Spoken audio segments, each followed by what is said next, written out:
94 news కి స్వాగతం. వికారాబాద్ జిల్లా తాండూరు పట్టణంలోని గురువారం ప్రభుత్వ ఉన్నత పాఠశాలలో తాండూరు నియోజకవర్గంలోని 40 ప్రైవేట్ పాఠశాల యాజమాన్యం ప్రిన్సిపల్తో సమీక్ష సమావేశం నిర్వహించారు.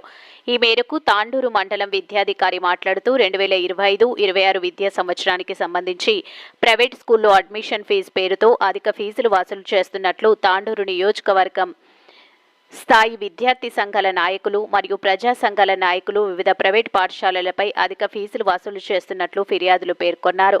కాగా విద్యాశాఖ నిబంధనలను ఉల్లంఘిస్తూ ప్రైవేట్ పాఠశాల అధిక ఫీజులు వసూలు చేస్తే చట్టపరమైన చర్యలు తీసుకుంటామని తెలియజేశారు.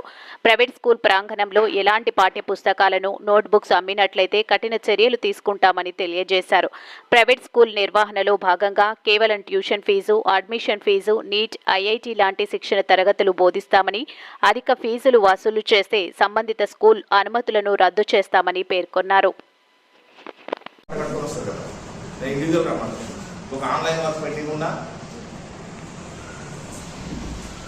అన్ని పెండింగ్ ఉంటాయి, అన్ని పోతాయి అనుకుంటా, అట్లనే పెండింగ్ కాబట్టి అవన్నీ చూసుకోండి. ముఖ్యంగా ఈ ఇష్యూస్ నేను ఏమైనా చెప్తున్నానో ఈ ఫీజ్ స్ట్రక్చర్ ఒకటి, టెక్స్ట్ బుక్స్ ఒకటి, నోట్ బుక్స్ ఒకటి, ఏమన్నా ఎక్కడ కూడా చిన్న బుక్ కాదు, ఒక పెన్సిల్ కూడా అమ్మన్నారు ఎవరు.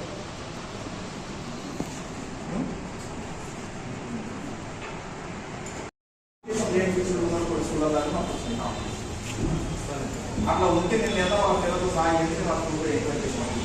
చాలా మంది క్వాలిఫైడ్ అనేది చూడనే ఉన్నది. మరి నేను అది క్వాలిఫికేషన్ లేని వాళ్ళు పెట్టుకోవడానికి పరిస్థితి రావాలనుకుంటున్నాను,